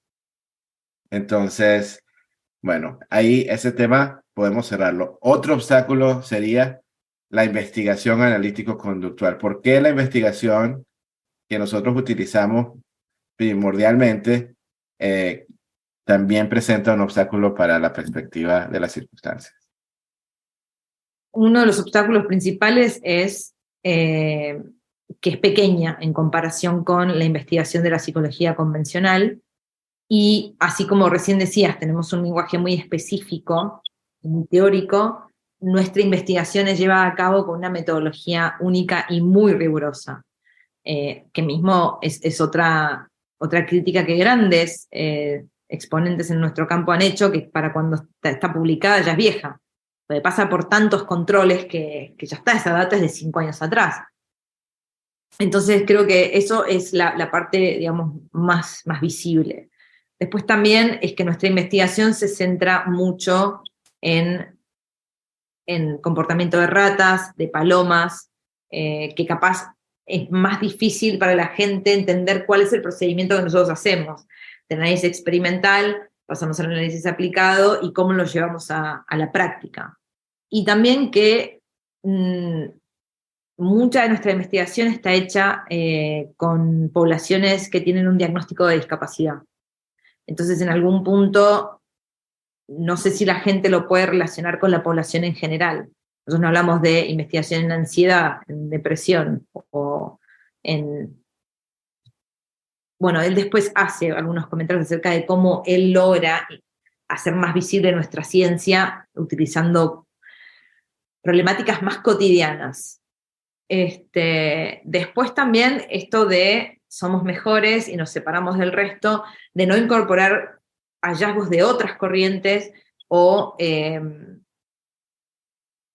poder, digamos, incorporar formas distintas de investigar. Creo que también cuando hablamos de los números, cuando hacemos una investigación sobre una sola persona, es como más difícil. Por eso somos tan negadores de la estadística, somos tan negadores de un montón de cosas. Entonces, básicamente lo que hacemos es tener un alcance muy limitado de la investigación, tenés que tener un lenguaje muy técnico. Yo si hoy me pongo a leer una investigación de una terapia sistémica, la puedo leer. No sé si cualquier persona puede leer una investigación nuestra. No porque seamos mejores, sino porque utilizamos un lenguaje tan técnico, y si, por ejemplo, llega a ser sobre conducta verbal, anda a explicarle autocríticos, tactos, mandos, ecoicas. Entonces creo que estaría bueno a futuro poder implementar nuevas formas de hacer investigación sin descuidar la que tenemos, que es bastante interesante y nos ha traído muchos resultados efectivos. Sí, y otra cosa que mencionaste me hizo pensar algo que se habla en el artículo, quizás en algo que se nos pasó hablar explícitamente, cuando se trata de las poblaciones que están más de los extremos de la distribución normal, ¿no? Que muchas de las personas que estamos apoyando son minorías, hay menos conocimiento acerca de estas poblaciones, quizás algunas personas tienen menor interés en conocer acerca de estas investigaciones por el grupo demográfico como tal que se está abordando, pero también el que se haya trabajado y haya tantas publicaciones trabajando con personas con repertorios limitados, con discapacidades en el desarrollo, permite también el control de de estas investigaciones para poder desglosar, aislar funciones, hacer estos temas de explicaciones a partir de funciones de conductas, dado que estas son personas que tienen repertorios limitados y no no hay tantas variables que vayan a confundir las explicaciones que se dan o poder trazar esas variables independientes y dependientes, poder ver y atribuir la intervención a los resultados. Es como una forma más limpia y elegante de poder explicar estas relaciones funcionales. Y que en el momento en que nos vamos a personas que tienen conductas más complejas, más diversas, más variadas, en contextos que también nos cuesta más poder controlar las variables, entonces se vuelve un poco más difícil mantener ese rigor del cual hablas, al menos que permitamos que entren otros constructos y que entren otras explicaciones, por lo que también habla el artículo que hay una reticencia de los analistas de la conducta a especular más allá de sus datos y la tendencia a hacer especulaciones de alcance limitado. Entonces, todo lo que mencionaste tiene que ver, o sea, que por este mismo rigor se tarde tanto en publicar, que lo hagan para segmentos de la población que son minoría, que no aborden problemáticas que son más cotidianos, que sea difícil de interpretar nuestros términos, nuestra terminología y también nuestros diseños de investigación. O sea, que en verdad sumamos mucho a los problemas de poder pasar a las corrientes dominantes por todas estas razones. Entonces, para que no se convierta algo en que estemos lamentándonos de todos estos obstáculos, ¿por qué no hablamos un poco de las propuestas en términos más de soluciones que nos ofrece el Dr. Freiman? Sí, él las divide en, creo que son 4, 1, 2, un poco más. La primera es ser analítico conductual. y es abandonar estas interpretaciones críticas de la conducta problemática y entender cómo las reacciones emocionales pueden ser un obstáculo, pero realmente volver al principio, que es cuál es la circunstancia, cuál es la contingencia.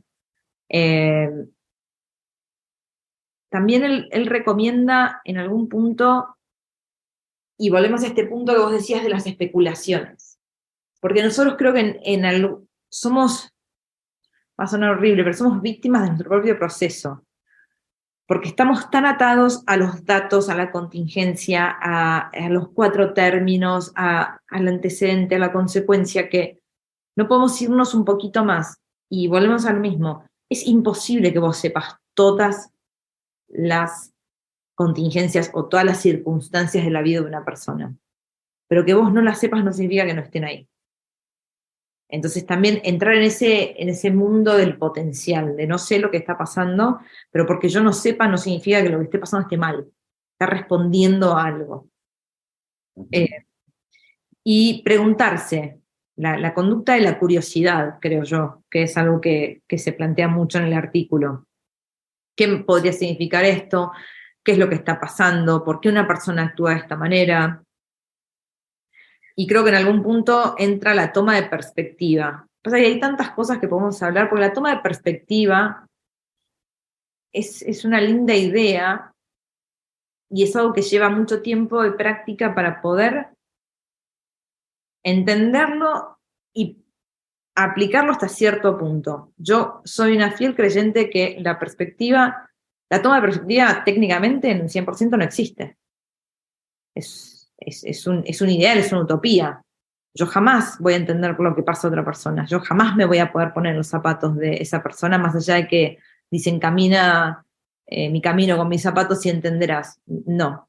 Mismo si nosotros estamos en una misma habitación y entran y hay un suceso traumático, vos lo vas a vivir de una manera y yo lo voy a vivir de otra.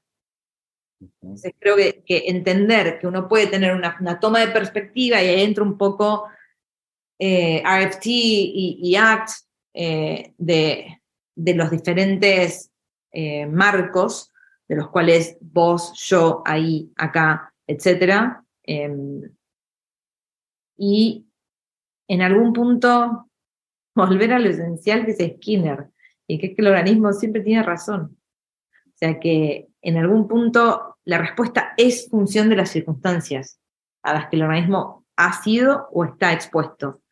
Entonces no decir esta persona está loca, esta persona está es vaga, no, es realmente volver a esas bases y aplicarlas todo el tiempo. Él creo que da un ejemplo del marketing, que dice que el marketing, o sea, el cliente siempre tiene la razón. No es tipo, el cliente es un tarado que no compra. No, al contrario, el cliente, vamos a tratar de entender al cliente y cómo funciona. Por eso los supermercados son una máquina de hacer plata. Y yo por eso voy al supermercado con una lista y no trato de no distraerme, porque acomodan todo de cierta manera que decís, me llevo esto, me llevo aquello, y no lo necesitas. Creo que en un momento él habla también, nos venden agua. O sea, uno abre la canilla, el grifo, y sale agua. ¿No podrá ser agua 100% potable? Hervila.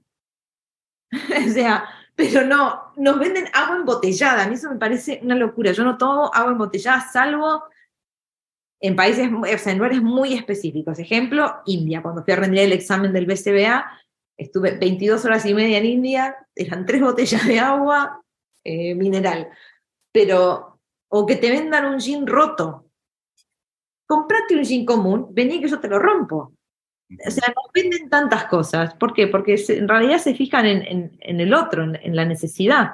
Claro, entienden la conducta del consumidor, o sea, son para ejecutar estos procedimientos efectivamente de mercadeo, entienden muy, muy bien la conducta del consumidor, de tal forma que pueden diseñar formas en las que ayudan a aumentar el valor de cosas que tú pensarías, como dices tú, parece absurdo, pero sí, compraríamos ropa que está rasgada o algo que podríamos conseguir gratuitamente y fácilmente, pero de alguna forma queremos esa botella de agua mineral o Perrier, queremos ese gin con, con diferente, ¿cómo se dice? Menos tinte, con huecos, etcétera.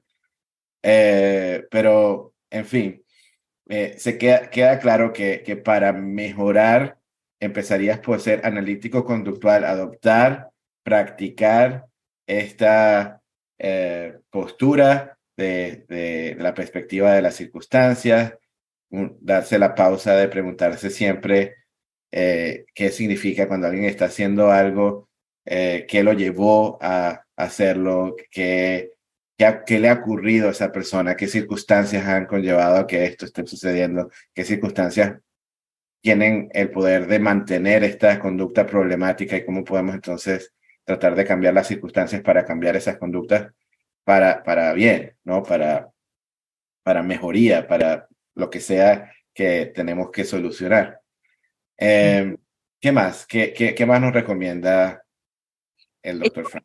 Un poco, ya lo hablamos, es usar un lenguaje fácilmente comprensible, y él, no acá, pero él hace que la gente se quede tranquila, que yo todo lo que hablo vos lo vas a poner en las referencias, y si no está, no está traducido, que nos manden un mail a vos o a mí, y de alguna forma hacemos la traducción, porque yo no te agradecí, pero vos revisaste este artículo, es un artículo bastante extenso. Es más, te diste cuenta que faltaba un pedazo entero de un párrafo, pero si no están accesibles en español nos avisan y de alguna forma los hacemos accesibles. Pero un lenguaje que la gente pueda entender y adoptar, que no significa que uno pierda la rigurosidad profesional. Es más, ya me perdí, pero creo que es en el podcast con Matt, Pat dice que los pares siempre le dicen, vos hablas de una manera y tus empleados hablan de otra. Y a mí, por ejemplo, es algo que yo lo he practicado mucho. O sea, no es una habilidad con la que uno nace. Uno no nace orador, se convierte en orador. Yo veía la cara de los papás como, no te estoy entendiendo. Y realmente yo lo que quiero es que me entiendan, porque yo creo que lo que estoy planteando es realmente efectivo. Entonces, cuando ves una carita de no estoy entendiendo, cambia la forma todo el tiempo. Y eso es clave en la comunicación. No centrarse en que el otro no me entiende, sino yo me estoy expresando de manera equivocada. Y buscar siempre generar interés. También recomienda mucho el uso de historias. Ryan O'Donnell también habla mucho del storytelling y de cómo siempre hay un bebé en el asiento de atrás. Nadie se va a olvidar de eso. Yo cada vez que se lo cuento a un paciente o a una familia, se acuerdan. Y se lo cuentan a otros. Así que sirve. Así es un reto, ¿no? Como decíamos, de ser bilingües, el después traer metáforas, traer historias, contar historias, para que estas personas suspendan su incredulidad, para que esas personas entiendan el mensaje y que más allá pues de entenderlo también lo compartan. Ese es un reto y no es fácil. Por lo mismo, la idea, la propuesta, diría yo, es que practiquemos eso, porque sabemos que nuestras circunstancias no nos permitieron eso, o por lo menos hemos tenido la dificultad tratando de tener éxito muchas veces de ser castigada ese lenguaje técnico, ser castigada también el entrar con soberbia y arrogancia a tratar de controlar y indoctrinar nuestro mensaje en lugar de lo que proponías de la escucha activa, porque con esa escucha activa entonces yo sabré cómo comunicarme contigo, ¿no? Y empieza a veces ahí, dar ese paso atrás y después yo veo cómo puedo con mejor fluidez adaptarme para hablar de la forma en que tú me entiendas y que compartas ideas junto conmigo. Y creo que uno de los ejemplos que hablan, por ejemplo, el Déjame oír tu voz, Let me hear your voice, ese libro que también, por ejemplo, para cuando se trata de haber tenido un triunfo en el autismo a través de intervenciones analítico-conductuales, esta persona muy bien relata de una forma en que las personas se identifiquen emocionalmente con el relato y que puedan después como ver este enfoque como algo positivo y algo en lo que ellos pueden confiar y creer cosa que puede faltar cuando nosotros nos comunicamos a través de lenguaje científico, a través de publicaciones, de artículos y temas que realmente no tienen ningún valor para muchas de las personas a quienes queremos convencer. ¿Ok? Ahora, ampliar la metodología analítico-conductual. Hablaste de el utilizar diseños experimentales que no nos ayudan. ¿Cuál sería entonces la alternativa? Yo creo que podemos hablar acá de los dos siguientes, de ampliar y de investigar más. Yo creo que los dos están como en ese mismo paraguas. Bien. Por un lado, sí, adoptar métodos de investigación con números más grandes, como para demostrar una validez externa de estos resultados. Y él cita dos ejemplos, el experimento de Lobas, que tiene 49, no me acuerdo ahora específico el número de niños, y después está también Nate Asrin, que habla de la reversión de hábitos. Y en algún punto volvemos a insistir, acercarnos más a lo que sabemos que funciona. Y no quedarnos en esto del niño empacado de lo hacemos solo así. No te estoy diciendo, y creo que Pat hace una mención todo el tiempo a esto de, no te estoy diciendo que cambies tu forma, o sea, que dejes de hacer lo que estás haciendo, pero agregar nuevas cosas.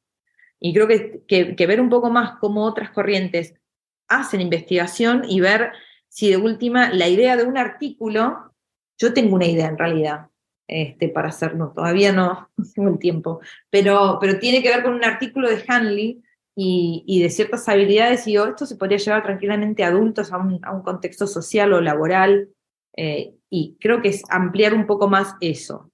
Y por otro lado, atado, él dice también investigar sobre lo que vos decías, no encontrarnos en este extremo, sino ir más a lo cotidiano, a lo que la gente necesita, a lo que puede generar un interés, porque mucha gente se siente identificada. Él habla de dos investigaciones que él hizo, de la absorción crónica del pulgar en 7 niños y la resistencia a ir a la cama.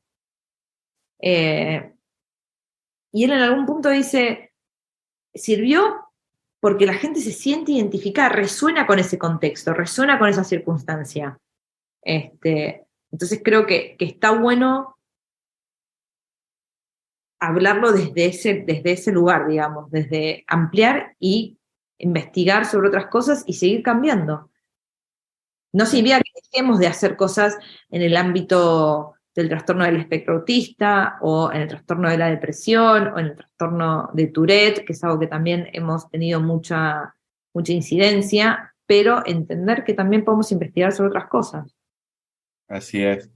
Otras cosas, y él habla como el hacer eso, pues termina, te pone en la conversación de las masas, ¿no? Y te lleva también a que haya otros vehículos de diseminación, que salgas en las noticias, que salgas en el periódico, que salgas en artículos ya en las redes sociales, lo que la gente consume, lo que la gente lee, y esa es la idea, ¿no? Pero si estamos nada más en nuestros círculos hablando con nosotros mismos, no lo vamos a lograr. Y utilizando también, cuando queremos hablar con otras disciplinas, con la medicina, con la psicología, con etcétera, entonces necesitamos diseños experimentales que otras personas puedan consumir, y también que sean grupos grandes de personas que se están estudiando, ¿no? Y entonces ese diseño a nivel grupo es otra cosa que no hay suficiente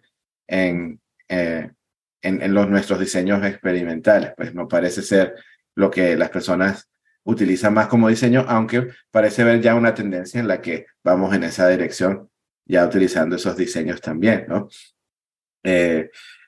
Bueno, el último punto sería entonces adoptar un enfoque más audaz y global de la validez social. ¿Qué puedes decir acerca de esto? Sí, volvemos a creo cómo ha cambiado un poco el enfoque, no porque sea algo nuevo. La idea de la traducción de los artículos, en realidad no surge con el artículo de Pat, surge con otro artículo, que no lo voy a decir porque todavía no está terminado, pero surge con que yo me empecé a encontrar con los conceptos de compasión, de empatía, de escucha activa, de prestar atención, en artículos que habían sido escritos literalmente en 1980. O sea, yo tenía 2 años y digo, ¿cómo puede ser que nadie me contó de esto? En algún punto, Pat acá lo que dice es, por un lado, hicimos muchas cosas bien, realmente hemos logrado resultados eficaces, y sobre todo para cuestiones que para nosotros eran sumamente importantes, porque cuando nosotros arrancamos a trabajar con el trastorno del espectro autista, por ejemplo, no era un trastorno que estaba muy considerado, eran niños que, y no me voy a meter mucho en el tema, pero no era algo que no era primordial, no era una necesidad, y creo que nosotros sí la vimos y logramos un montón de cosas. Pero por otro lado, no hemos producido, como vos decías, buenas relaciones públicas. No nos quieren en ningún lado, somos bastante, como digo, somos en general todos, nos comportamos de manera egoísta, altanera, creo que nos falta mucho recorrido ahí. Insisto, sentarse en una mesa redonda, creo que vamos avanzando en el sentido que, por ejemplo, ABAI invita gente fuera de nuestro campo y vamos todos. Me acuerdo cuando vino Tony Bicklund, que fue la primera que fue online, en plena pandemia.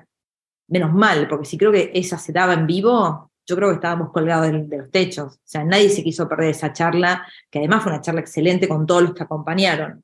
Por otro lado, también creo que, volviendo al tema de la validez social, el artículo de Wolf hoy toma, y el libro de validez social, hoy toman una postura central, pero ese libro fue escrito hace un montón de tiempo. El artículo de el derecho a un tratamiento respetuoso, creo que es, el derecho a dormir la siesta y comerse una donut si querés. O sea, me quiero comer una media luna para tratarlo en Argentina, específico. Y otra cosa que dice acá es el factor crítico de cómo va girando, y sin descuidar nuestros experimentos y nuestras formas de trabajar, empezar a incorporar un poco en investigación todo lo que son las relaciones. ¿Cómo medimos entonces ¿cuál sería la definición operativa para nosotros de compasión? ¿Cuál sería la definición operativa de empatía, de escucha activa? ¿Cómo trabajamos en esas habilidades blandas que eran como nombradas? Pero yo no me acuerdo haber tenido una clase específica de eso. Sí, después te tocaba, justo tu supervisor o tu mentor estaba más interesado. Mi mentora en su momento me hizo leer el libro de Dale Carnegie, Cómo ganar amigos e influenciar gente, que el título es bastante complejo, no trata de manipular, pero es interesante lo que él dice. Y el mensaje creo que al final es ese, es tratar a las personas de una manera que se sientan valoradas, que se sientan escuchadas, reconocidas, vistas, y es muy probable que aumente la probabilidad de escucha, de aceptación, y de cómo nos ven a nosotros, que somos las personas que los estamos tratando. Buenísimo. Entonces, claro, ya llegamos a cubrir básicamente todo el artículo, sección por sección. Quizás lo único que quedaría es lo que ellos, lo que él habla como conclusión. Que si tienes algunas palabras o pensamientos que quieras compartir de lo que él dice al final como conclusión del artículo. Entender que somos un campo chico, entender que no somos tan famosos como pensamos, y por lo que somos famosos no es digamos, lo más efectivo que tenemos en nuestra ciencia.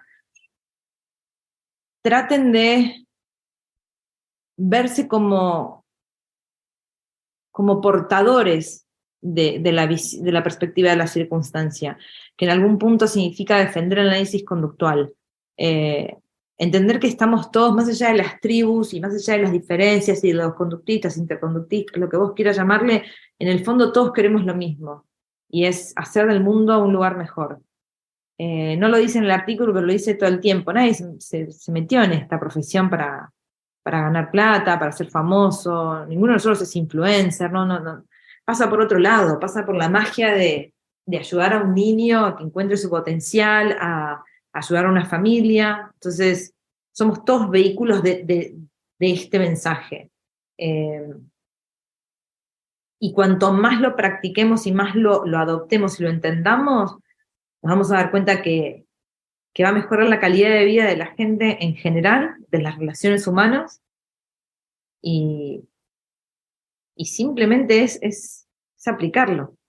Es ser consecuente con lo que uno ha estudiado y lo que considera como evidencia en algún punto. Perfecto, y esa sería la conclusión a partir del artículo, digamos, utilizando esa voz de Patrick Friedman. Pero ahora, como terminamos todos los episodios, es con consejos de parte de nuestro invitado, nuestra invitada. Entonces, en este caso, claro, estamos pensando en hispanohablantes, estamos pensando en personas que de alguna forma están conectadas a este mundo de análisis de conducta. ¿Qué consejos tendrías tú para ellos? Trabajen en la flexibilidad, cambien y estén listos para cambiar nuevamente. Ninguna verdad es eterna. Si realmente hay que leer Skinner y lleva tiempo. Yo los libros de Skinner los he leído mínimo 4 veces cada uno y todavía no los entiendo todos, o todas las partes. Por otro lado, tengan su propia definición de lo que es ser analítico conductual. Tómense el trabajo de leer el artículo, pero de tener la propia visión. De decir, por ejemplo, yo todo el día me lo recuerdo, la gente no es, la gente se comporta, acordate, Caro, la importancia de las circunstancias. Yo tengo tatuajes porque a mí me gustan los tatuajes y me cuentan mi historia y me sirven, pero de última, anotátelo en la mano, ponete una C grande que diga circunstancias. Estar muy atento a las fortalezas y a los déficits en habilidades que tenemos. Ejemplos: escucha activa, me comunico de forma correcta, me comunico de forma clara, no tener miedo a decir no sé, o a decir, mira, esta situación en este momento me está afectando de tal manera, me tomo 5 minutos, no te hace peor profesional, te hace mejor persona. Y por último, que es algo que creo que todos recomendamos todo el tiempo, es pensar fuera de la caja. Sálganse de lo convencional, sálganse del análisis conductual todo el tiempo. Yo a todo el mundo le recomiendo que lean cosas fuera del análisis conductual. Si trabajas con familias, con papás, con mamás, con parejas, hace un curso de Gottman, que trabajan y te da toda una perspectiva totalmente distinta y entendés mucho más la circunstancia del pacientito o de la pacientita y se entiende más. Lean, yo a todo el mundo se lo recomiendo, lean los 4 acuerdos, sean impecables con sus palabras, no asuman, eso se alinea perfecto con la perspectiva de la circunstancia, no asuman, no se tomen nada personal, nadie se levanta en la mañana y dice, hoy le voy a arruinar la vida a Caro, ¿sí? Hoy no voy a hacer ningún objetivo, hoy todo lo que me dijo no lo voy a hacer. No, algo más está pasando, siempre hay un bebé en el asiento de atrás. Y por último, siempre traten de hacer lo mejor que pueden. Todos nos equivocamos, todos somos seres humanos y la misma amabilidad que tenemos para con otros, la misma compasión la tenemos para con uno mismo. Entonces, practiquen esas cualidades con ustedes mismos. Y después, creo que el resto es ya, como decías vos al principio, creo, es seguir practicando hasta que uno genera fluency, no me sale la palabra. Fluidez. Sí, fluidez. Pero no tengan miedo a salirse un poco del campo, no tengan miedo a leerse un libro que no tiene absolutamente nada que ver con lo nuestro, pero nos enseña un montón. Y ahí creo que es lo que él dice todo el tiempo. Traten de encontrar las similitudes, porque hay muchas más cosas que nos unen que las que nos diferencian. Pero no, y en eso sean un poco más combativos, luchen contra este sistema que nos obliga a separarnos, a ponernos una grieta. No. El mundo se vive más lindo cuando estamos juntos, en comunidades. Bueno, muy lindo. Se llevan grandes y valiosos consejos de Carola Scolari, que este episodio ya no he terminado la conversación y ya lo atesoro. Siento que como las conversaciones que hemos tenido anteriormente en el podcast, ponen en el radar muchos temas interesantes para la gente. puede que algunos tengan más o menos interés. Se habla de una forma muy global, pero nosotros aquí nos tomamos el trabajo de haber pasado por el artículo y todos sus temas principales.